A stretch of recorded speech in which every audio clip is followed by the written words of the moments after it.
Business Row.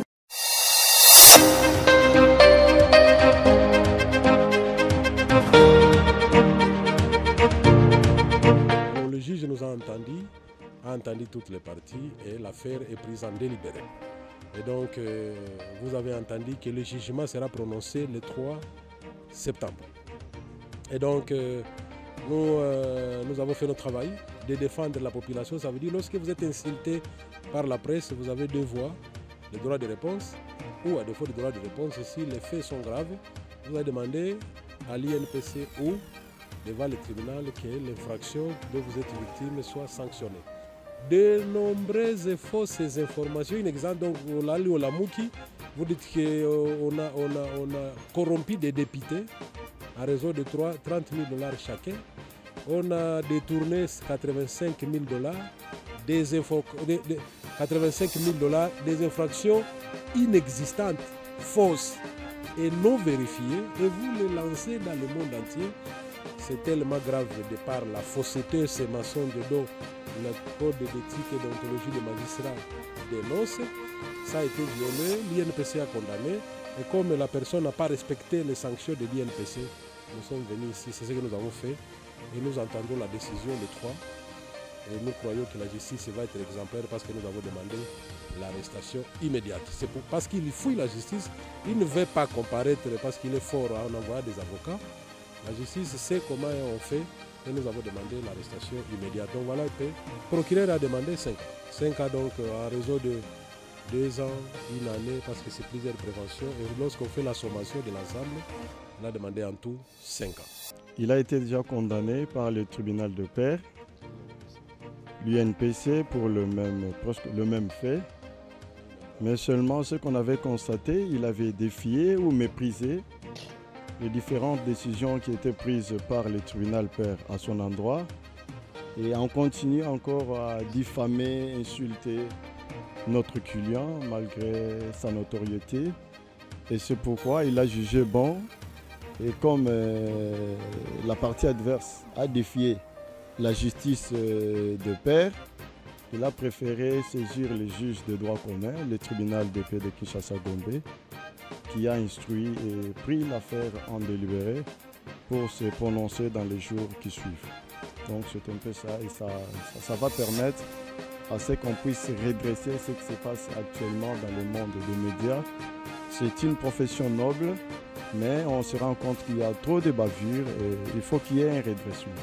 Si le tribunal de paix n'arrive pas à le faire ou on continue à le défier, les juges des droits communs ont toutes compétences pour pouvoir le faire. Le président de la République, magistrat suprême, alobaki yango ke ko critiquer eza droit ya moto nyonso mais ko buka lokuta te wana président nde asuka uti opesa na population boyoki awa babengi ba conseil ya gossier te ibolo basoki oyo bafundi bino eza lokuta to te bo remarquer bino tu bozaki na audience ke preuve ya kolakisa ke nyonso balobaki zaki ya solo epesami te. Donc ça veut dire makambo nyonso afunda ezaya lokuta. Le code de déontologie des journalistes à l'article 35 et 36 dit que le mensonge est une faute professionnelle. Lokuta oyebi ke loko wana ezalaka te. Obeti yango na organe na yo, na papier na yo, olanse yango na chaîne na yo, alors que oyebi ke eza te loko yango. Parce que luka ke ala mukamokolo muntu wana o chrétien aya luka yo ayo tikalo mwa eloko. C'est une faute professionnelle. Et en ce qui concerne le bus, surtout que tant que vous lancez ma brouille en Nengewana, ce que vous avez na CNC, c'est le Zange Bunge. Vous n'avez pas makambo chanja. Mokondi asik. Oya chanja, oya chanja. Et tout biso to aba tu as presté à couper sa publicité. C'est la presse qui fait la publicité. Mais nous, en tant que professionnels, makambo chanja connaissons que ndako moni nenge changer, salaire ya ba agent ba doubler yango pour na mbongo ekoti par rapport à la gestion ya sika. Ba retraité moi le meya na bango et matisami donc ba koko nyoso ba salela mboka o bazwaka mbongo na caisse ya sécurité sociale le meya mata biso to vérifier yango to constater yango makadame na sima soko ke lelo na Kisasa mobimba na Congo mobimba komona mapango nyoso ya INSS ezui clôture na couleur ya sika donc peinture sala ba 20 à 30 bazwaka te bandako ebele ba botola ba récupérer sikoyo pandaki ndako ezokomataka bongo yo mosala na yo ya kindoki na sese kuna okopesaka bainformation ya lokuta pour que population nyonso se soulever. Ça s'appelle diffamation de faux bruit. Donc nyonso wana lokuta wana bino bajournaliste epekisameli bino biso kutu omonaki lokuta nyonso omonaki na audience wana ya soni esalemaka te. Awa boye bokoyoka pe conseil na ye, mais lokuta na mosala bino bajournaliste.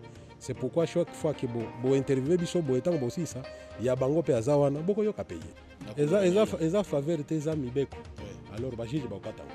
Ba juge ne ba okata kolakisa nani entre moto afundi victime ya lokuta nyoso wana alors que azobongisa mosala na ezo monana na moto ba fundi ke moto asali lokuta wana boko yeba na justice ko bima nani aza na raison. Merci beaucoup.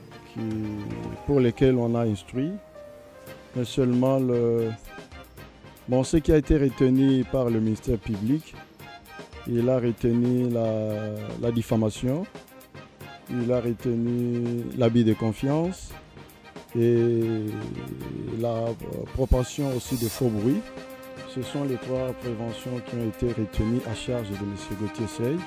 Et pour cela, il a requis 5 ans de servitude pénale.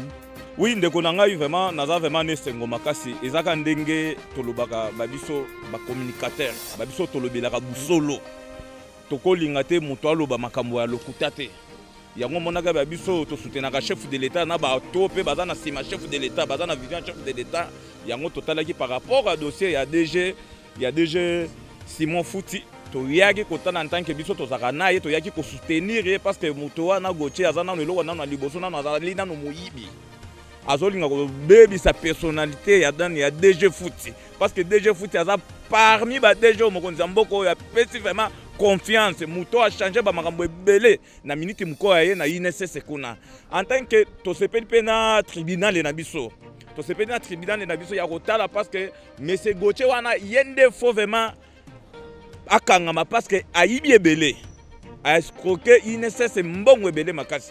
Yango monaki présence na biso na bandeko na ngao to yaki vraiment pour na soutenir DG Fouti.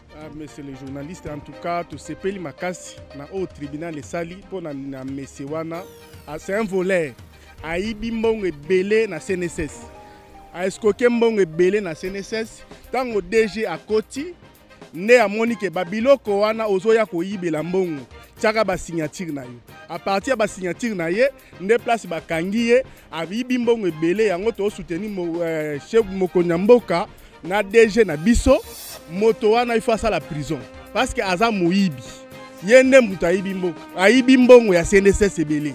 Merci vraiment. Bato aboende bazo boma mboka ba miyibi oyo il faut ko sirisa bango na mboka baza ebele lokola babandi komona na moko singe ko bima singe za mulai bakolandana. Merci to suki wana. En tout cas eloko tokolo baketo yebaki teke ba jamal journaliste pe baza parce que monsieur Gauthier etika bimi jamal journaliste quand ndenge jamal la sala société Sami Bwezala kate akei ko yiba mbongo na présidence monsieur Gauthier pe abimi jamal journaliste akei ko yiba mbongo à CNSS. Alors lokola ba jamal journaliste basali faut subir requête ya loi. Il doit être puni quand Jamal a la prison pour Annie. A fait exister une société qui n'existe pas. Lui aussi a fait exister un média qui n'existe pas. Et il parle au nom de ces médias. C'est un Jamal journaliste. Nous demandons au juge d'appliquer la loi dans toute sa rigueur. Dans toute sa rigueur, s'il vous plaît. Des Jamal pareils ne peuvent pas être parmi nous. C'est de l'antivaleur. Dans ce pays, il y a une mauvaise habitude.